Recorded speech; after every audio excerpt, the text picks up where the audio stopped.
What's going on, YouTube? Ferocity here, and we are a week away from Call of Duty Black Ops Cold War launching. We are, 4 days away from the Xbox Series X launching, 6 days away from the PS5. Like, this is the shit, guys. This is just a really cool time. Whenever that new line of consoles comes out and you get all the new games surrounding it, like, it's just a cool time to be a gamer. Whether or not you're going to be playing those consoles day one, there's just a lot of new content to consume, and it's great. It's a fun time. You get to see these firsthand, whether it's watching somebody playing it or you're playing it yourself. Like, it's cool.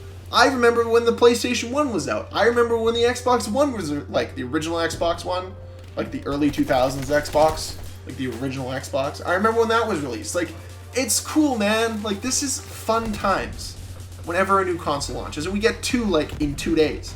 And then right after that, the new Call of Duty game. It's pretty awesome. This is a good time. But I don't want to talk too much about the new consoles because honestly, I'm waiting to find more information out about them. I'm going to research them because honestly, I'm not buying them yet. I elected to go for a PC over either of these two consoles right now. And maybe I'll go and get a PS5 or Xbox Series S eventually. But as it stands right now, I'm trying to build my library on my PC, and that's where I want to primarily play. Even though I am terrible at mouse and keyboard, my hope is I get a little bit better. And playing a lot of Call of Duty this year might just be the ticket for that. So, with Call of Duty Black Ops Cold War launching in a week, I wanted to go over the file sizes, because for anybody that played Modern Warfare 2019, we know Activision hates condensing file sizes. They want this thing to take up your entire hard drive. And unfortunately, guys, it looks like Black Ops Cold War is going to be the same. Just judging by how much space you need to preload these games. It is astronomical, and I do not know why. Just for reference, I wanted to look back on how big Black Ops 3 was on launch day. And it says on the box, make room for 50 gigabytes. 50, that is it. And that's a pretty reasonable amount for a game, I think. Like, it's no, like, 2009 Modern Warfare 2 where you could go to a midnight launch, come home from the midnight launch, put the game in, and play it play it that day. Now you have to, like, preload it to play it at midnight. Before you could just, like, insert the disc and you'd be able to play. But regardless, I'm glad the companies moved to this, like, preloading. Yeah, you can't access it or play it, but at least once the embargo lifts and you're able, then you can play, which is at least decent.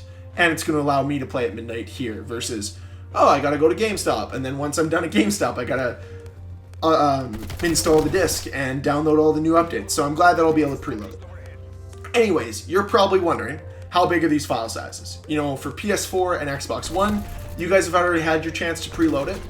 If you're using Xbox Series X, you gotta wait till November 10th along with PC gamers like myself, so that'll be Tuesday, and Thursday for you PS5 users, because that's when the console launches, so you can't really preload the game before the console launches. So anyways, how big are these file sizes? Well, for you Xbox One and PS4 users, you're looking at just under 100 gigabytes. Day one. We're not even talking, like, what this game's going to look like in a year. Day one, 95 gigs for the PlayStation 4, 93 gigs for the Xbox One. Remember, Black Ops 3 was 50 gigabytes. This game is almost twice as big, day one. But it does not compare to what the expectation is for the next-gen consoles. The PS5 is a whopping 133 gigabytes. 133 gigabytes. That is insane. And the Xbox Series X isn't any better. 136 gigabytes. What are they putting in there? Honestly, for 136 gigabytes, like, what are you putting in there? And never mind the fact that PS5 comes with 825 gigabytes. So what, this thing's taking up more than an eighth of your hard drive on day one? Why? It's like, yeah, you can only have like 6 games at a time unless you get external hard drives day one. That kind of sucks. And I'm sure PC gamers are wondering, what's the size going to be for us? How big is this file going to be? Well, if you just want to play multiplayer, it's going to be a very reasonable 35 gigabytes. And honestly, that might just be what I use for the majority of this time, because I want to run this on my SSD just so it boots up quicker.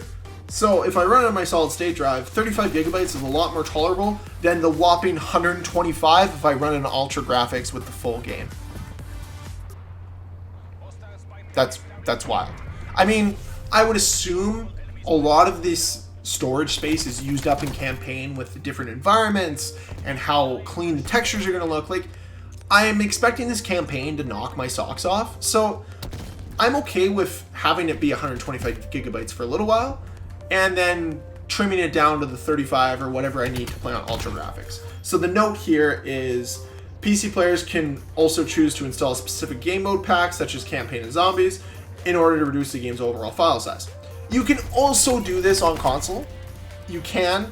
I don't know why they have it broken down on PC and they don't on console, but I will read the note here. Console players can choose to uninstall specific game mode packs such as campaign and zombies in order to reduce the game's overall file size. Same thing as the PC. This content can be managed through the in-game, through the account and network section of the settings menu. So you can do it in-game and figure out what you want to have installed, what you don't want to have installed, which will overall reduce the size of the files. But it still seems to be quite crazy that we're looking at like almost 100 gigabytes on the current gen. The next gen consoles, you're looking at 130 gigs. PC, you're looking at least 35, at most 125. That's a lot, man. That's a lot of space. And looks like external hard drives are going to be necessary on the next gen consoles. I don't know why they didn't look at putting bigger internal hard drives into the next gen consoles. It's kind of pitiful to me that PS5 was like, yeah, 825 gigs. It's enough. It's enough. Yeah, it was maybe like enough in 2015, but not in like 2020. Regardless, it doesn't matter. What I do want to know, guys, are you guys excited for Call of Duty Black Ops Cold War? Were you lucky enough to get one of the new next-gen consoles? If so, which one did you get? And if not, which one would you get if you could get one? Personally, like I said, I think I'm leaning towards the PS5 just for the exclusives, but I am an Xbox fanboy, so I don't know. 360 kind of sold me on Xbox for life. But I don't know. The fact that I can basically play any Xbox game on my PC makes the PS5 a little bit more viable. And lastly, guys, Call of Duty. What are we expecting? Good, bad, ugly, good, perfect? I don't know. Let me know in the comment down below. As always, guys, if you enjoyed this video, please hit that like button. If you want to see more videos from me, please hit the subscribe button. I'm going to go get some water because my throat is obscenely sore from trying to record this video. So I'm going to go do that. Don't worry, it's just dry throat because I haven't had any water tonight because I'm a moron. I have this empty glass of water here that I've refused to fill up as I've tried to record this video for the last 52 minutes. So I'm going to go get some water and I'll see you guys in the next video. Bye.